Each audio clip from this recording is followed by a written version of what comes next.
This is For Kids by Kids.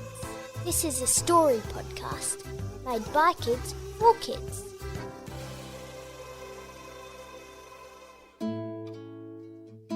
This story is written by Kavia, age 6, from Melbourne.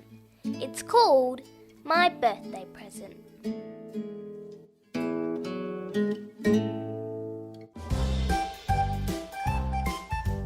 One day, when Tim and Sophie were walking to school, they saw a beautiful stray cat.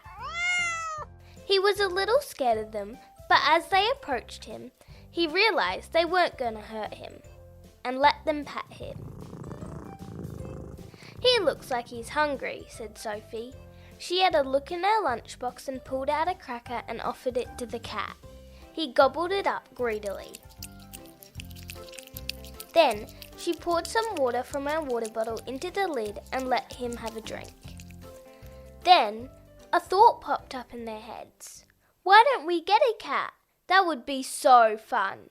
They couldn't stop thinking about it all day until finally the bell rang and they ran to Mum's car. Mum, can we please get a cat? We saw a stray one on the way to school. He was hungry and thirsty, and he needs a home. No, don't be ridiculous. We can't get a cat, Mum said, and we don't know if he's someone else's. Every day that week, Tim and Sophie took extra food in their lunchboxes without Mum knowing. They had learnt at school that cats like meat and fish, so Tim took a can of tuna and Sophie got some of the roast chicken that was left over in the fridge. Each day, they would stop off on the way to school and see the cat who they grew to love. He was a ginger cat, so they called him Ginger. Mum always said never to feed stray cats, as if they really do have owners, they won't go home to them, as they'll be getting food elsewhere, and then their owners would be sad. But Tim and Sophie were convinced this was a stray cat. One day, as they were patting the cat on the way to school, one of their neighbours came past while walking her dog. The dog started barking and the cat ran off. "Hey kids," the lady said, "he's a nice cat, isn't he?" Unfortunately, he ran away from home, and by the time he came back, his owners moved overseas and now he doesn't have a home. That night, Tim and Sophie decided to hassle Mum again. "Please, can we get a cat, Mum?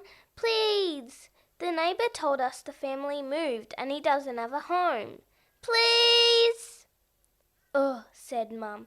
"I don't know. You'll have to ask Dad." So they went to Dad. He said maybe. We'll see.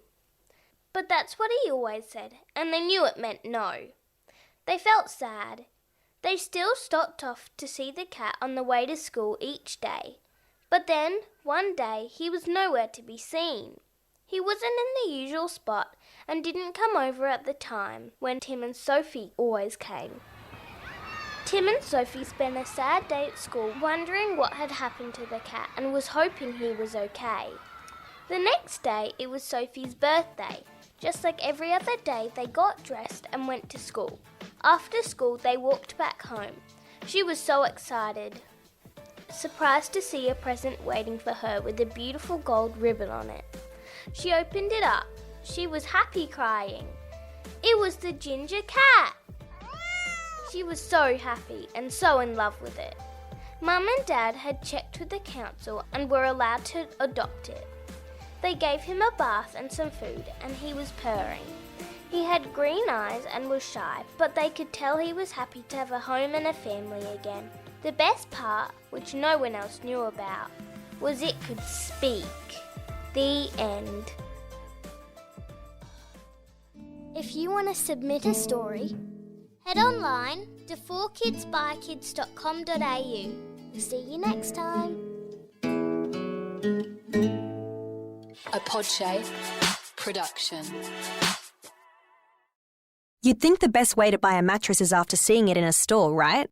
Well, actually no, because getting stuck with something you lay on for a few minutes is actually a huge gamble, and you're paying for huge retail markups too. That's why I love Sleeping Duck and its aerospace creators.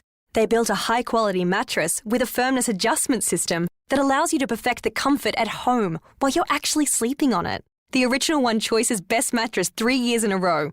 So for peace of mind, don't get stuck. Get a sleeping dark.